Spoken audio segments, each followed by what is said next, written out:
Imagine arriving for your first day as executive director and learning that a major funding application is due by the end of the week. That's the reality Stephanie Mitchell faces when she walks into Riverside Hospice on October 1st. Before she has time to settle into her new role, she discovers that the organization has been without permanent leadership for 6 months. The previous executive director unexpectedly resigned the day before the annual fundraising gala, and the fundraising coordinator left only weeks later. An interim executive director has helped keep the organization going, but many questions remain unanswered. As Stephanie begins meeting people, the complexity of the situation becomes clear. Staff are looking for stability after months of uncertainty. Long-serving volunteers want to preserve the traditions that have shaped the organization. Board members care deeply about Riverside Hospice, but disagree about priorities and governance. Donors and community partners are watching closely to see whether the organization can regain its footing. At the same time, Riverside Hospice is considering one of the most significant decisions of its history. It is looking at the construction of a 6-bed hospice residence. Some stakeholders view the project as an exciting opportunity to expand services, while others worry that the organization may not be ready for such a major undertaking.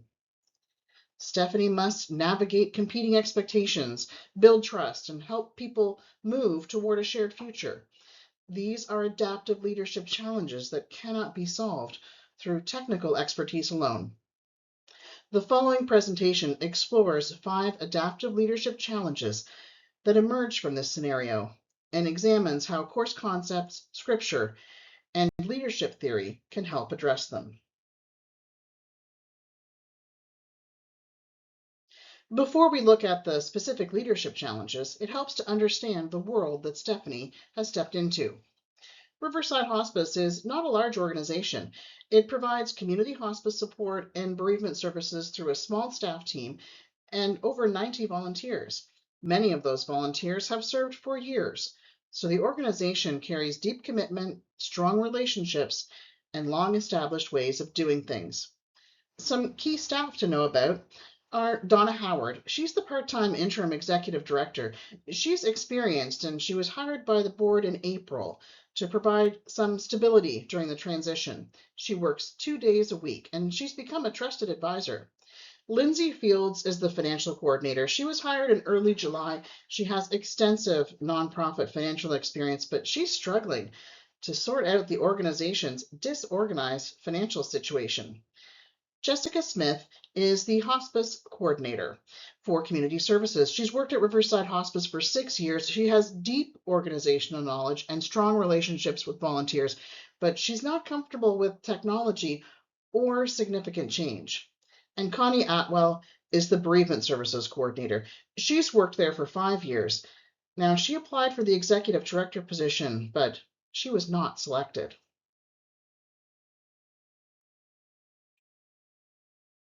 While Stephanie faces many operational demands, the most significant issues cannot be solved through policies, procedures, or technical expertise alone.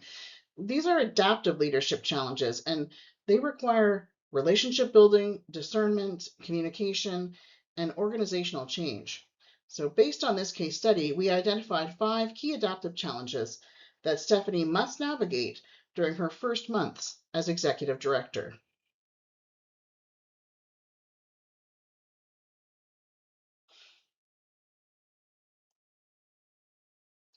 One of Stephanie's challenges is restoring trust.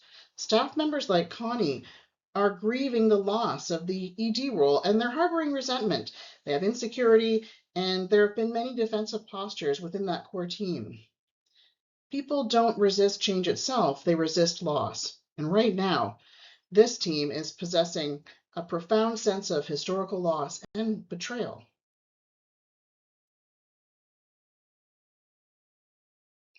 Stephanie might be tempted to use technical, administrative, or organizational fixes as she takes on this leadership role. However, she recognizes that she is facing adaptive challenges and she responds accordingly. To help with this, Stephanie can anchor herself in Philippians chapter 2, the kenosis or self-emptying posture of Christ. She must consciously resist the ego-driven urge to be the heroic fixer who saves the day with quick administrative solutions.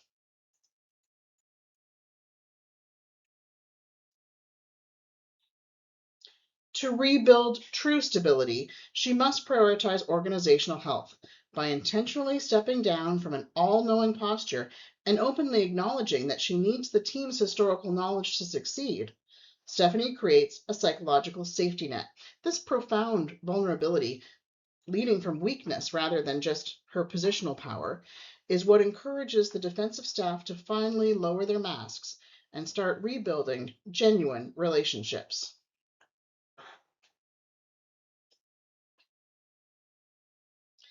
To stabilize the team, Stephanie needs to create a holding environment. This is a safe psychological space with enough cohesion to offset the chaotic forces of transition. She must carefully regulate the temperature. If she pushes the hospice expansion too fast, the team could fracture. If she does nothing, anxiety could fester. She must institute a holy pause to listen to the song beneath the words of her staff. She needs to absorb the team's initial frustration without becoming defensive. She needs to hold steady while they heal. One practical application for rebuilding trust is to give the work back. Once Stephanie establishes the safe holding environment, she must empower staff, especially Connie and Jessica, to co-create operational solutions rather than dictating terms from the top. True stability is never built on one person's shoulders. It's achieved when a leader trades individual heroics for shared responsibility. This internal healing and vulnerability-based trust is the essential foundation she must build before she can align her broader stakeholders.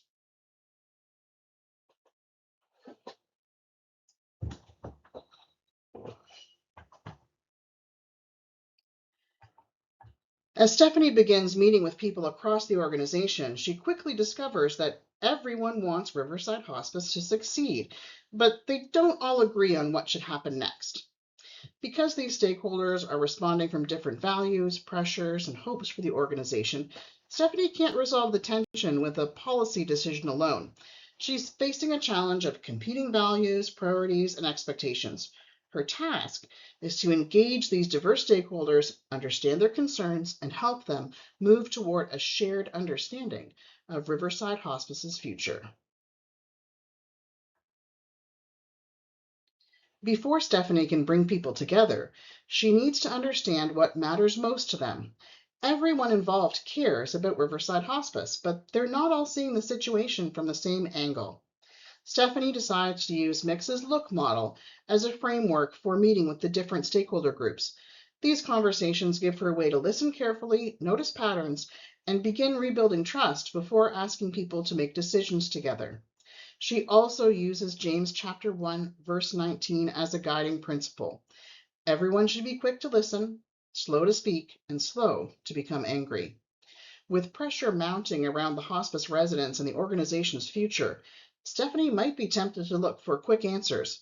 Instead, she starts by listening well so that people know they've been heard before they are asked to move forward.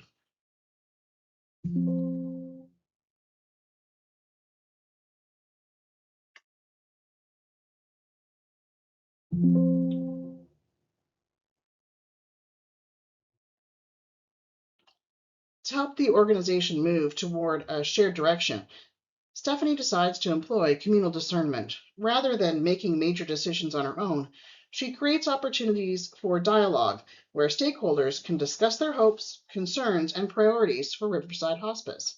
These conversations allow competing viewpoints to be surfaced and explored openly, instead of allowing the discussion to center only on personal preferences or individual concerns. She helps stakeholders listen to one another, name what matters most, and begin discerning a path forward together.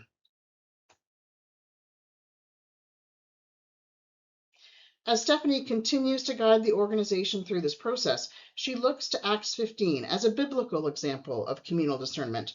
The passage demonstrates how leaders can navigate significant disagreements while remaining focused on their shared mission. Drawing on this example, Stephanie continues creating space for dialogue and discernment among stakeholders at Riverside Hospice. By helping people listen to one another and work toward a shared understanding, she can build greater trust and commitment as the organization considers its future. As Riverside Hospice moves forward, Stephanie continues to apply these principles when facing difficult decisions. Leaders facing similar situations can apply these same principles by listening before deciding, engaging stakeholders in discernment, focusing conversations on mission, and leading change without silencing concerns. While the context may differ, these practices can help leaders navigate competing expectations and move people toward a shared direction.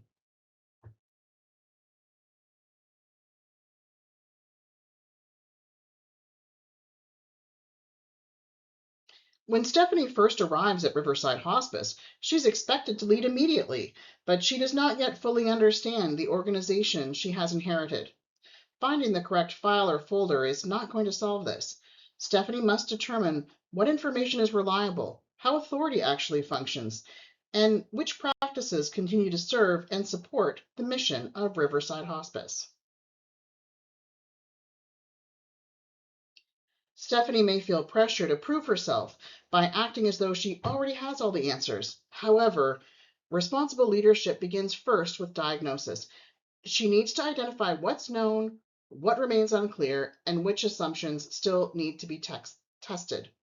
Mix describes adaptive implementation using the image of a windsurfer moving towards a destination while still adjusting to changing conditions. In the same way, Stephanie can begin to lead in a clear direction without pretending that her initial understanding of the organization will be complete. For Stephanie, the immediate priority should be establishing enough organizational clarity and stability to make responsible decisions. This means confirming Riverside's financial position, understanding the commitments associated with the funding application, and determining whether the organization currently has the capacity to expand. She doesn't need to know everything, but she has to know what's essential before making any irreversible decision. She needs to keep Proverbs 24:7 in mind and do her planning and prepare her fields before building her house.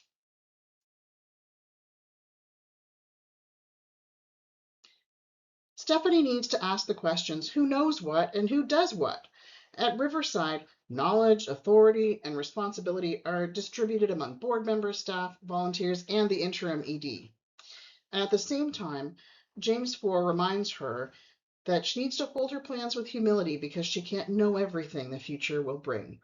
Stephanie can then establish clear responsibilities while remaining willing to revise her early conclusions as she continues to learn more. Leading without complete institutional knowledge does not mean waiting until every question is answered. It means identifying what must be understood now, providing appropriate clarity, and remaining willing to reassess as new information emerges.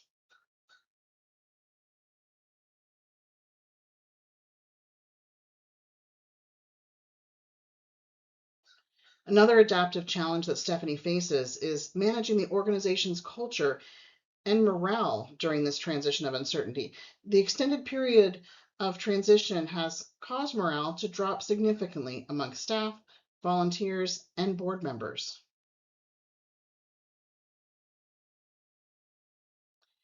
As a first step toward boosting morale and creating a true team dynamic, Stephanie will need to show staff and volunteers they are valued.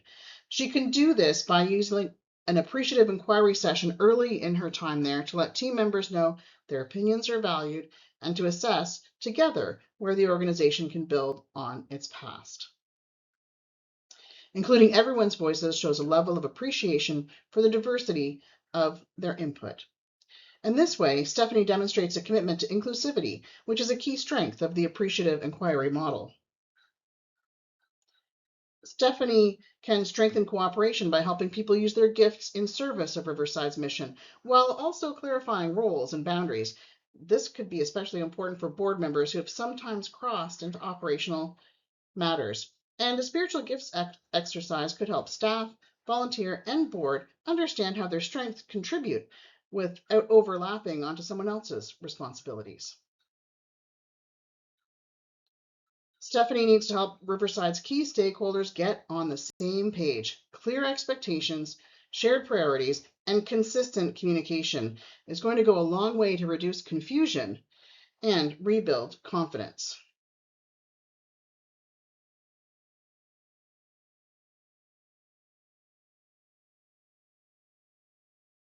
This earlier leadership work has given Riverside an important foundation.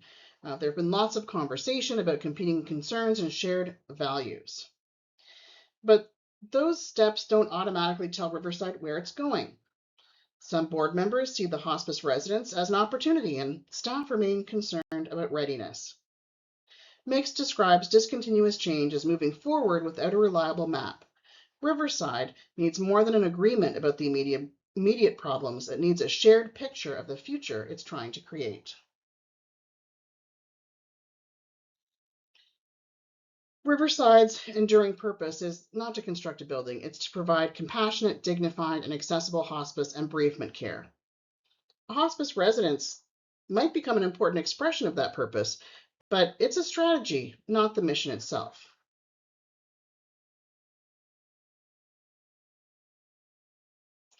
Stephanie needs to create a vision with the stakeholders that honors the hope of expanding care without assuming that construction of the residence has to happen now. It also needs to address staff concerns by committing Riverside to protect current services and build the capacity needed to grow responsibly. Stephanie also needs to be cautious about measuring success primarily through buildings, budgets, or organizational size. She should define the fruitfulness through the impact and faithfulness of Riverside's work. Progress could be measured through the quality and continuity of current care, increased access to support, healthy staff and volunteer capacity, and clear governance and financial sustainability. She could also keep in mind Romans 12, which calls community to renewed thinking so they can test and discern what is good. Stephanie's experience at Riverside Hospice shows that adaptive leadership challenges are interconnected. Other leaders can apply these lessons in their own situations, even if the contexts aren't exactly the same as Stephanie's.